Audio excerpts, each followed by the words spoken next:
안녕하세요, 복덩이들. 복덕방 언니의 변혜인 팀장입니다. 여러분, 빌딩 시장에 영향을 줄 수 있는 좋은 뉴스 하나가 나왔는데 한국은행에서 기준금리를 3%대로 인하했죠. 경기가 많이 침체되어 있고 미국 금리와 우리나라 금리의 갭 차이로 인해서 금리 인하를 다시금 결정을 한 거라고 보여지고요. 어느 정도 금리가 내려갈 거라는 것들이 시장에 반영이 조금씩은 있었다라는 생각이 들고, 내년 초 잔금을 준비하시는 분들이 은행을 통해서 들으시는 대출 금리는 신규 법인은 4%대, 그리고 매출이 좋은 법인은 3%도 받으신 사례가 있습니다. 금리 부분은 워낙 그 법인의 재무제표라든지 법인의 대표자가 갖고 있는 신용도 혹은 보유 자산 이런 거에 따라서 워낙 달라지기 때문에 매입을 진행하실 때 저희가 5대 은행 다 연결을 해드리기 때문에 비교 검토하실 수 있게 준비를 하고 있습니다.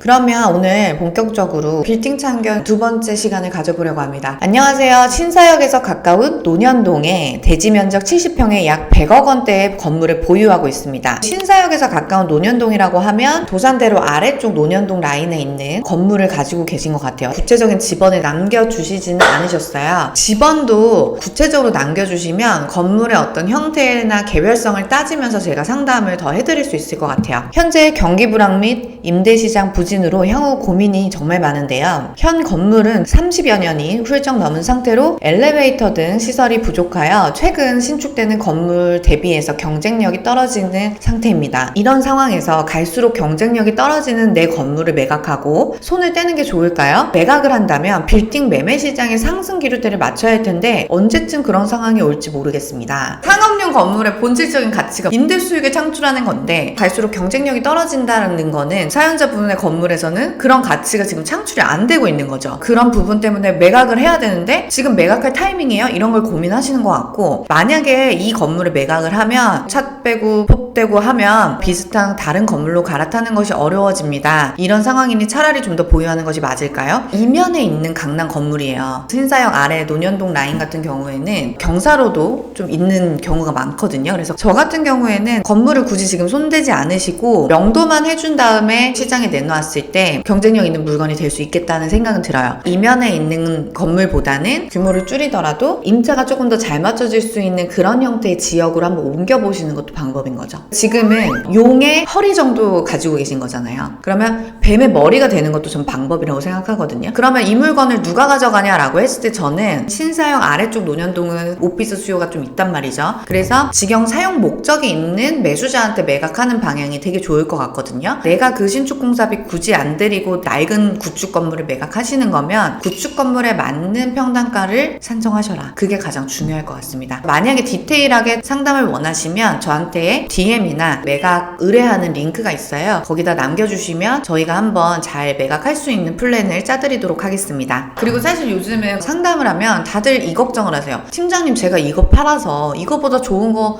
못 사잖아요. 이거보다 좋은 거 살 수 있으면 살게요. 당연한 이제 고민거리인 거죠. 사연자분도 오셔서 요즘에 잘 팔리는 물건이 뭔지도 한번 같이 검토를 해보시는 것도 방법이에요. 아, 내가 규모를 줄여서 가면 어떤 건물을 살 수 있는지 눈으로 확인해 보시는 거. 그리고 나서 결정하셔도 늦진 않습니다. 이 고민을 해결하고 싶으시면 한번 상담을 받아보시는 거를 추천드릴게요. 지극히 제 개인적인 의견입니다. 의견을 반박이 있으시면 여러분의 생각이 맞는 걸로 하겠습니다.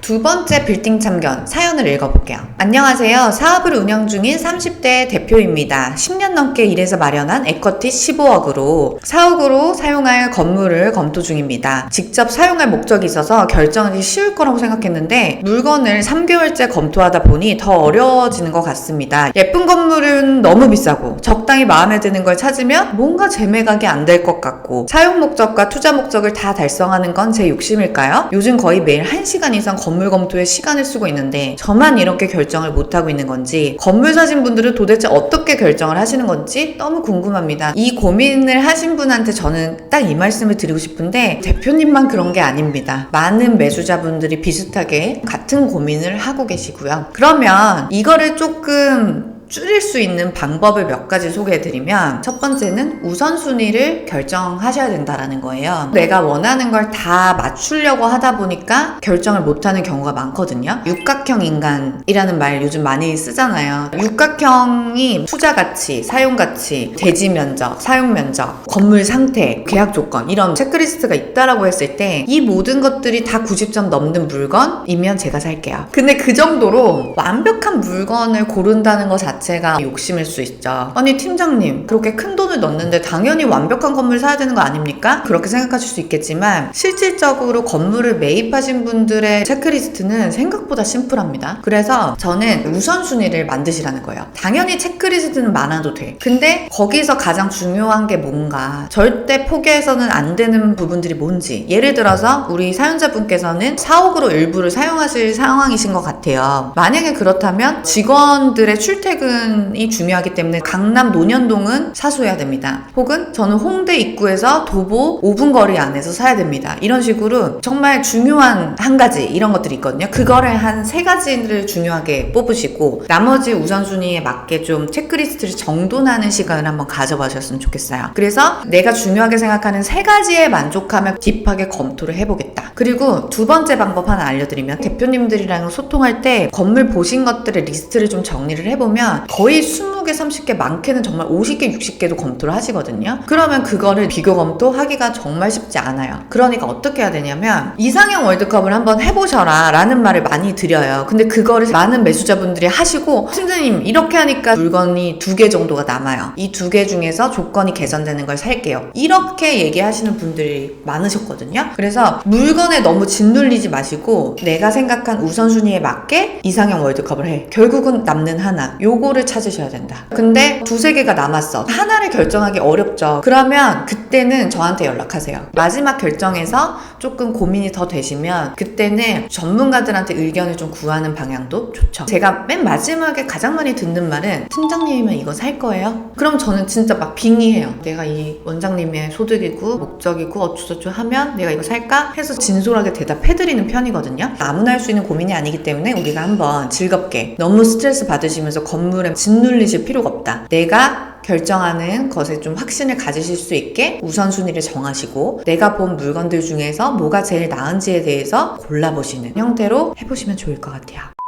그 댓글 같은 거 보면 어차피 중개사는 계약 써야 돈 버는 거라서 계약하지 말라고 하는 사람 어디냐 이런 비아냥거리는 댓글들이 있는데, 저는 밥 먹고 하는 게 수십 개 수백 개 물건 보는 거고 1년에 많게는 20개 넘게도 매매 계약을 하거든요. 그런 상황이기 때문에 저는 충분히 제가 드릴 수 있는 영역이라고 생각하거든요. 근데 이제 이런 사례들도 있었어요. 대표님이 전 이 물건 사고 싶어요 이렇게 하시는데 내가 봤을 때 좀 부족한 거야. 재매각할 때 리스크가 있을 것 같고, 결국 그래서 저는 말했어. 대표님, 근데 이거는 이 이슈 때문에 나중에 이걸 대파할 때 문제가 생길 수도 있을 것 같습니다. 그걸 고려하시는 게 좋을 것 같아요 라고 했는데 결국은 그 고객은 그 물건을 매입을 하셨거든요. 그리고 굉장히 만족해서 사용하세요. 그런 걸 보면 결국은 중개사는 거들 뿐이라는 생각은 들어요. 저는 제 선에서 드릴 수 있는 최대의 조언을 전달 드리는 것이다. 중개사가 관점을 가질 수 있는 장점이 뭐냐면, 하나는 요즘 팔리는 물건들이 뭔지, 그리고 두 번째 요즘 매수자들이 어떤 물건을 선호하시는지, 그리고 세 번째 매도인의 사정을 정확하게 알고 있기 때문에 조건을 개선하는 방향이나 플랜을 짜드릴 수 있는 거. 그리고 네 번째, 감이라는 것도 있어요. 미래를 우리가 뭐 예측할 수는 없지만 어느 정도 데이터를 가지고 예측 가능한 선에서 보는 것들이 있다 보니까 중개사들의 의견을 배제하실 필요는 없다고 생각해요, 개인적으로.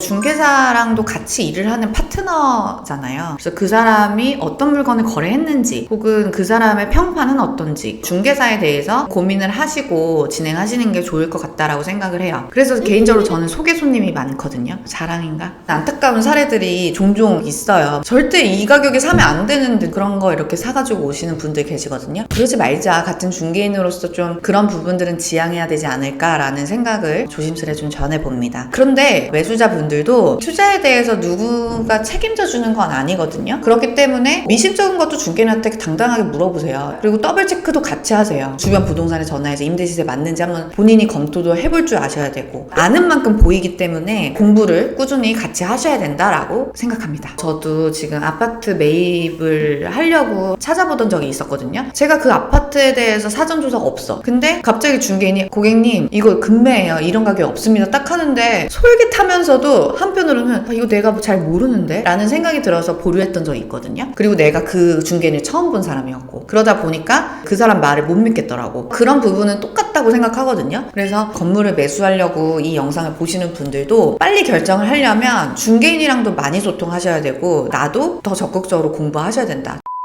오늘 빌딩 언니의 또 오지랖 넓은 참견 도움이 되셨으면 좋겠습니다. 여러분이 모두 성공 투자하시는 그날까지 제가 함께 할 거고요. 여러분들이 하실 건 뭐냐면 구독과 좋아요, 알림 설정 부탁드립니다. 그러면 오늘 영상은 여기서 마칠게요. 안녕.